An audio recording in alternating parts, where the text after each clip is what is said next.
Tax the rich less, the economy will grow and we'll all be better off, or not. Is it time to rethink our tax policies? This is Roundtable with me, Matthew Moore.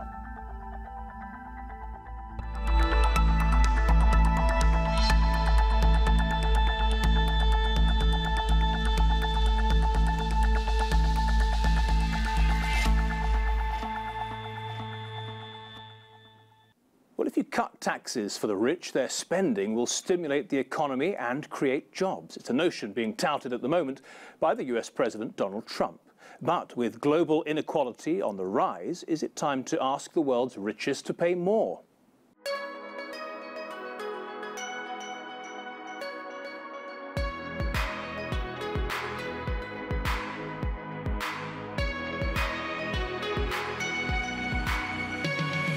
It was an economic revolution. Ronald Reagan and Margaret Thatcher slashing taxes at the top and keeping government out of people's businesses. That was the 1980s, Thatcher's Britain and Reagan's America. The power to tax is the power to destroy. Lower taxation, which has brought far extra enterprise, has brought more jobs. Their policies accelerated growth for the richest, but left the poorest behind. Are Donald Trump and Theresa May doing the same today? My aim is not simply for the UK to have the lowest corporate tax rate in the G20. We are going to cut taxes and simplify the tax code. Will their policies work to everyone's benefit, or is history repeating itself? It's called trickle-down economics. The less you tax the rich, the more money they'll spend, increasing jobs and wages, benefiting the poorest. The idea is that higher taxes discourage work and investments. If you think about taxes, taxes are a negative incentive. People will do all they can to avoid paying taxes. Individuals and businesses use money more efficiently than governments do. Money belongs to the people who earn it, and those who produce it should have a right to keep it. And taxing corporations too high pushes them to escape the system.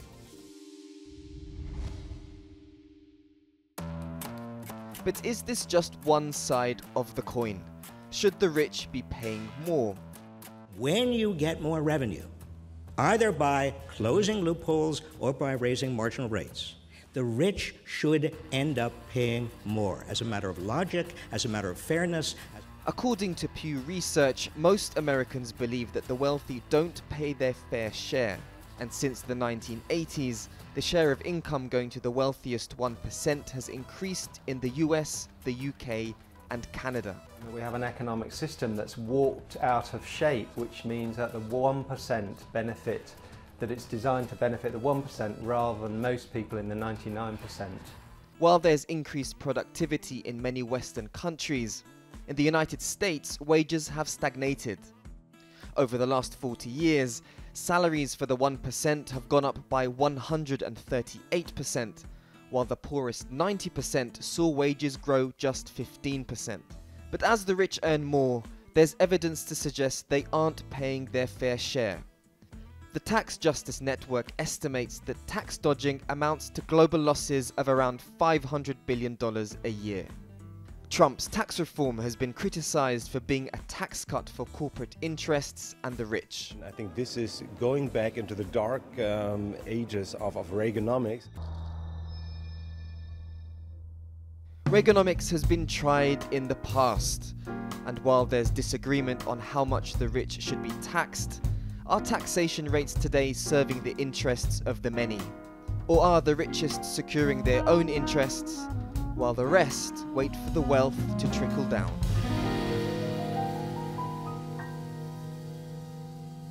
Well, joining me at today's Roundtable is Stephen Herring. He's the head of taxation at the Institute of Directors Policy Unit. He thinks it would be disastrous to increase taxes for companies. Jamie White, head of research at the Institute of Economic Affairs. He thinks that the rich are taxed too much already and would like to see corporation tax brought down to zero. David Clark from Positive Money says the rich should be taxed at a higher rate And George Turner from the Tax Justice Network. He wants to close the loopholes that help big companies avoid paying higher tax. Jamie White, you're our token bad guy on the debate today, and it's a good thing you had a drink. You think that taxes on the very rich should be reduced? They pay far too much already. Why on earth would you think that? Well, in Britain they pay 45% income tax, and there are other taxes that they pay as well. Taking virtually half of somebody's income is quite a high rate of tax. And what you see when tax rates on wealthy individuals are put up even further, as they have been in the past. I mean, in the UK, they were 98% in the late 70s on so-called unearned income. That's an income derived from investment. And I think 83% on earned income. And the effect is that nobody pays it. And because they leave, basically, or they stop earning that kind of money because it's obviously not worth it if you're taking all of it away. And you saw that effect also in France recently when they put the top rate up to 70%. And what changes in tax policy have shown time and time again is that above a certain point, though you penalise the wealthy, the government doesn't collect any more actual money. Because? Because, as I said, these people avoid paying the tax through a number of means. Well, they can move, that's the most obvious thing, but they can also find that they often will just stop earning the money because at confiscatory levels of taxation, it's not worth it. So, you know, in the United Kingdom, the government did not have a huge tax take in the late 70s on account of its 98% tax rate. Almost nobody paid that. When tax rates were cut in the United States by Reagan, and it also happened again under, I think, George W. Bush, the revenue that the government received actually went up. And there are two, as I said, there are two reasons. You get more economic activity to tax, and you get less avoidance. Where would you put the rate, roughly, for rich individuals? Well, you see, the problem, I can't really answer that question sensibly because I think the main problem isn't really taxation, it's government spending. You need to fund government spending. I think government spending is far too high. I would like to see government spending cut in half, roughly. And then, so taxes would fall for everybody. Bottom line is, if you actually reduce taxes on the wealthy's income, you will actually improve revenue for the government to spend. Let me ask you, George Turner, isn't that sensible? Well, I mean, I'm not sure the facts entirely bear that out because you'd have to take away the effects of natural economic growth and so on. And actually, one of the things that the IMF has recently has recently published, or a couple of years ago, was that more equal societies have higher levels of economic growth. And the best way of equalising income levels in a society is through the tax system. It's through the redistributive nature of the tax system. So you can see there's actually a strong argument for a positive correlation between higher levels of tax, stronger economic growth, which then brings in more money to the Treasury. The other thing is, this idea that people are going to leave is an absurdity. The amount of people who are actual real tax exiles is tiny. I mean, we're talking about Joe Lewis, the guy who owns Topman, and a few others who go and spend their time in the Bahamas. Hang on, they don't have to personally leave. They have to make their income leave, which is quite possible. If you have a global income, sources of income from all around the place, it's very easy to locate where it is registered, so to speak. And very wealthy people have commercial interest in doing that, and it's worth their while spending the money to make those arrangements. But that's a very easy, then you just need to clamp down on tax avoidance, right? There's very easy ways of doing it. How would you do that, David? So there's the difference between what the HMRC thinks it's owed in tax from individuals and companies and what it actually gets each year is about £30 billion by its own estimates. Some people think it's much higher. I think before we talk about this idea of reducing taxation on the rich so that they're less likely to avoid it, we should aggressively go after individuals and companies that are avoiding and evading tax. We'll get to that, but how do you make the individual pay and not send their money off elsewhere to exotic climes? I think we need to think about new forms of taxation. There's ideas about wealth tax, mansion tax, which are harder to avoid and evade. Could I come in on that? Yeah, please do. One thing we haven't talked about is how progressive the tax system is at the moment. And roughly 27% of income tax receipts are paid by the top 1%, and 90% of income tax receipts are paid by the top 50%.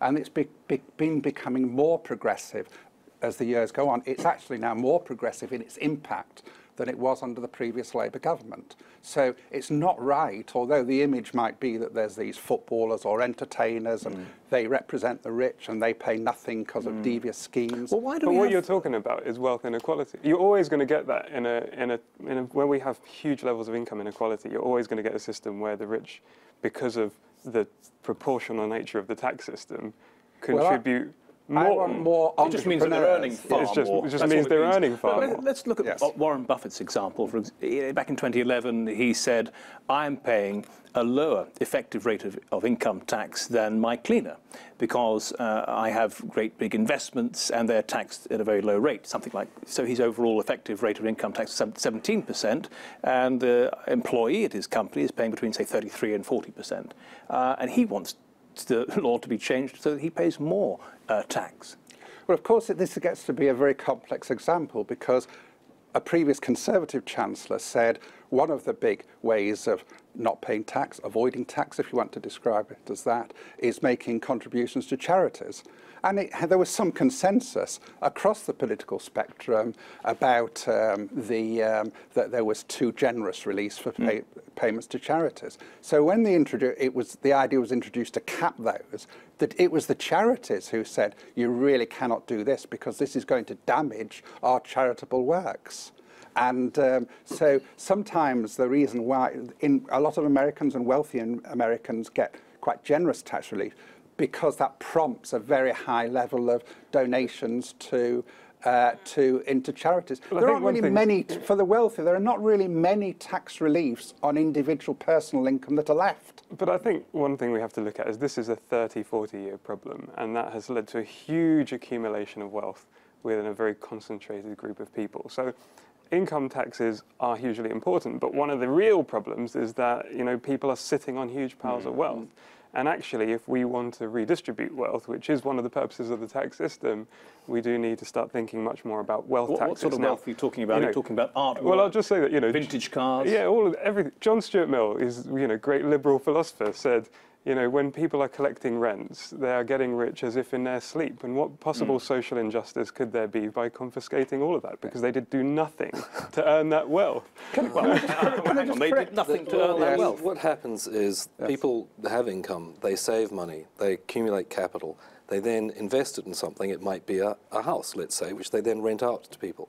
Now, the idea that their activities serve no purpose is ludicrous. This is a very important function that capitalists play in society. Shouldn't the tax on that be higher? It's about encouraging work. No, it's about encouraging work. I don't know why you're so keen on work. I'd like to see a society in which nobody works.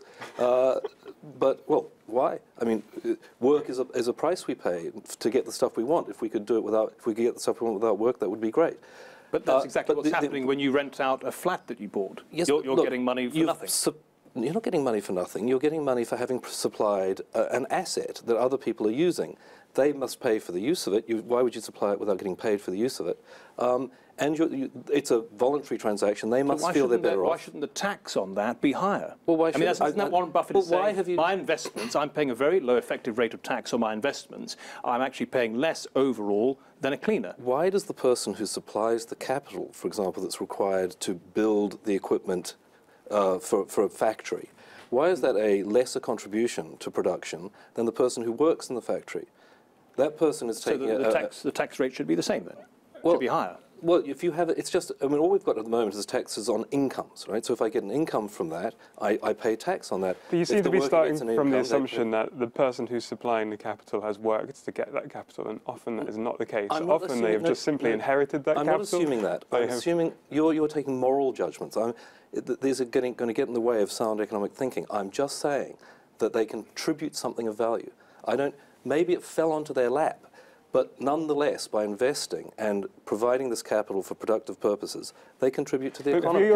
We shouldn't really have too static a view as well about who this wealthiest 1% or 5%, whatever number you want to use, are. Because, in fact, if you look at, like, the richest lists, an amazing number of those people are actually relatively new and young entrepreneurs that have set up businesses, digital businesses or whatever, and have become very, very wealthy through doing that. What I want to see for the UK to do is to retain and capture as many of those people as possible, because I think that's where the future of the economy lies. Let's quickly change gears and look at corporation tax now. We know that Donald Trump wants to bring it down to around 15% from the current 30-ish% that it is, and the UK has already moved from around that figure to about 19% now.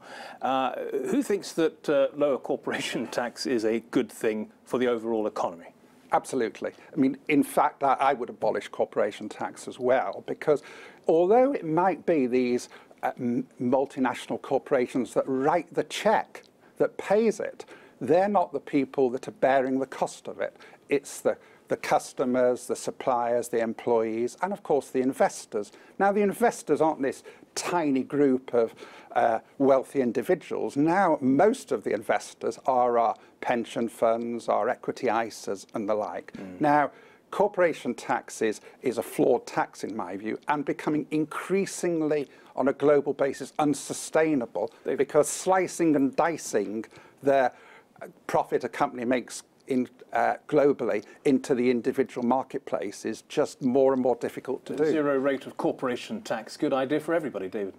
I'm more interested in the idea of taxing wealth, because I think the growing concentrations of wealth among a minority that's like the biggest problem that we face in the economy. I think we should make a moral judgment that inequality is the greatest challenge of our time. 60% of the wealth in this country is concentrated in the top fifth of the population.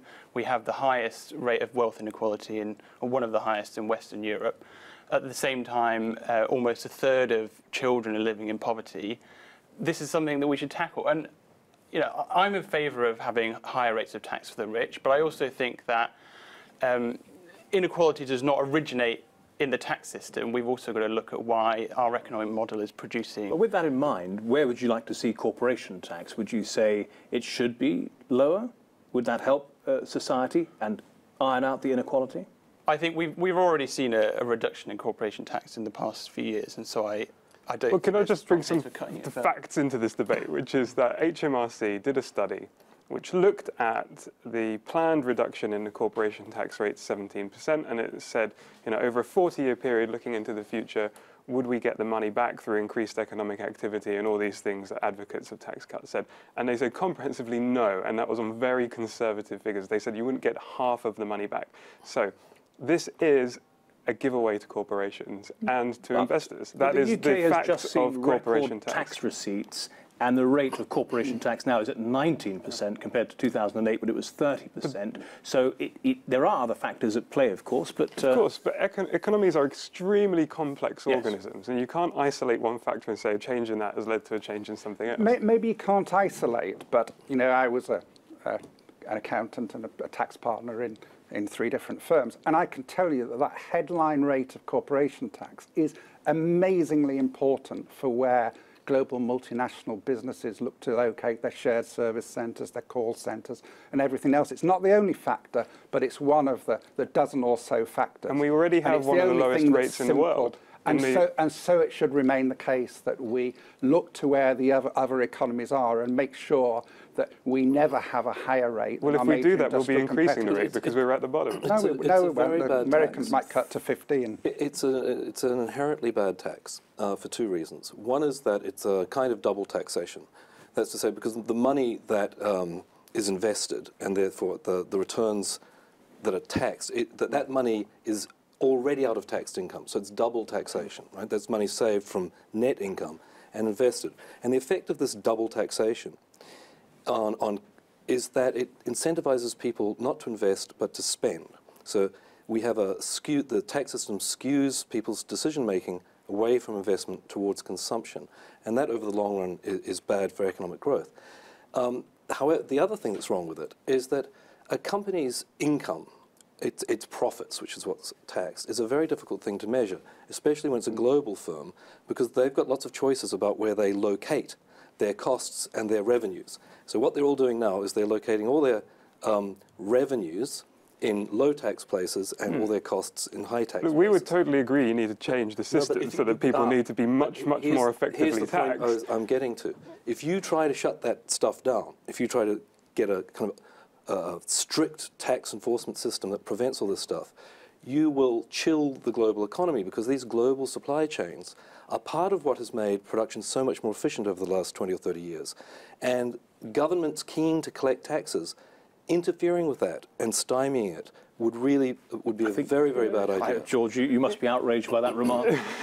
I mean, well, I think companies rely on educated workforces. They rely on infrastructure. They rely on all these things that are funded through taxation. And it's quite frankly not good enough to say, oh, we love all these things and they are fundamental to our success, but we don't want to pay for them. That's just not right. Now, this double taxation argument is a complete red herring, right? You don't get your wages and then go out and buy your weekly shop and go, oh, I paid VAT on some of my weekly shop. That's double taxation because... But, double taxation happens. There are taxation points at various different points of the economic chain. And corporation tax is just one of them. Give us the example of Apple, where, and from there, you said that you'd like to see greater transparency and to taking a proportion of the income global. So what was being said is that companies shift their profits around the world, and therefore they can choose to locate their profits in lower tax jurisdiction. And effectively, this is what Apple have been called out for doing. They've been taking money from all of their profitable stores in Europe, and they've been shifting it to the Caribbean and not taking it home to the US, where it would be attracted corporation tax. So it's avoiding corporation tax in the US and avoiding it in the UK and other European countries. Now, what we would like to see is a system where you look at the global profits of a corporation and you say, actually, 10% of the economic activity of that corporation is based in the UK, and therefore the UK has the right to 10%. What does 10% of the economic activity mean? It's done through a formula. And that is what the US does, right? So the US included in that formula would be the formula in a second. Exactly. I mean, I'm going to partially agree with you. If you say that some of the global tax avoidance, which some of the largest multinational companies have been involved in, has been generated by the US economy having outrageously high 35% tax rate. That's not what I was saying. And outrageously generous exemptions for profits not repatriated. That needs to be fixed, and more than any of the initiatives the global bodies are playing, if the Americans do reform their tax system to have a lower rate and less generous exemptions, we'd all be better off. Stephen, as the representative here of the Institute of Directors and Businesses, I need to ask you a quick question before we get to the final thought, which is that why are we seeing CEO pay now at a ratio, in the United States anyway, of around 300 to 1, the one being the average worker in that company, when back in the 60s and 70s it was more like 20 to 1, and we're not seeing a commensurate leap in productivity or profitability in those companies. How are the CEOs getting so much more money? I think that's a problem that the capitalist system needs to find some answers to, and we've been quite critical of businesses where there's been a ratchet of executive pay that's not been met by improved performance and returns and other things on the agenda for corporations. So I don't think that on a standalone basis it is actually a problem, because I'd rather have the best CEO for my business, but I'd rather his pay be related to performance. It smells like collusion at the top. No, the reason their pay has gone up over this period is the same reason that footballers' pay has gone up over this period. It's that globalization does two things. It makes big companies even bigger, right, because they're selling to a global market. And it means that competition for the top people is also a global game. And that's like football. Footballers used to be watched by the 50,000 people in their stadium, and that was it. That's why they didn't get that much money. Now a top footballer is watched by hundreds of millions of people around the world. That's why they're worth so much more. Demand for the top people has gone up. Demand means money chasing you. Okay. Well, football's a good example, actually, because what happened in football is that there was a huge redistribution between the lower leagues and the top leagues, and when the Premiership broke away, they cut the money from the lower leagues. That's exactly right. Let's look forward now. Where do you see the taxation system actually going? Forget about what you'd like, but where do you actually see it going? Can you predict where it's going for the United Kingdom, for the United States, for Europe? Well, I mean, who knows what's going to happen in the United States with the current leadership. Will win the argument in the long run in but I terms think of policy. In the UK, I actually don't think there are going to be huge reductions to taxation, because the economic realities that the UK is facing is Brexit, which is, in my view, completely disastrous for the economy and therefore for government revenues David? as well. It means there'll be no space to cut taxes. I think I agree with that. I think the government, although the current government might like to cut taxes further, it's just not going to be able to do so if it's going to meet its fiscal plans. I think that, as I say, we face this immense challenge about tackling inequality, and I think, as well as looking at redistributive taxation, you've also got to look at how do we fix, the rest of our economic model to stop such concentration. Unsurprisingly, I don't agree. I think that the position in the UK and globally is going to continue. In other words, corporate taxes are going to be reduced through competitive pressures that are stronger than measures to harmonise. And I think there are many areas of UK tax which it would be affordable now to reform, like people on relatively modest, I'm not talking about hedge fund managers, face 60% rates of income tax where they lose the financial benefit of the child benefit and then when they lose the personal allowances. And there are many anomalies that can be done which the government could afford to do and ought to do as soon as possible. And finally, Jamie? I'm optimistic that Brexit might actually bring about a big reduction in corporate tax, because there's a fear that investment will flow out of the country. That's a way of getting it back in. All right, Jamie, thank you very much. Jamie White, Stephen Herring, David Clark and George Turner. Thank you all very much for your contributions to the Roundtable today. So, to tax the rich or not, the White House is pressing ahead with its tax reform policy, something President Trump says will provide millions of jobs in the end. But will it really benefit the economy? Well, you've been watching the Roundtable with me, Matthew Moore. Thank you for watching as ever. Goodbye. Okay.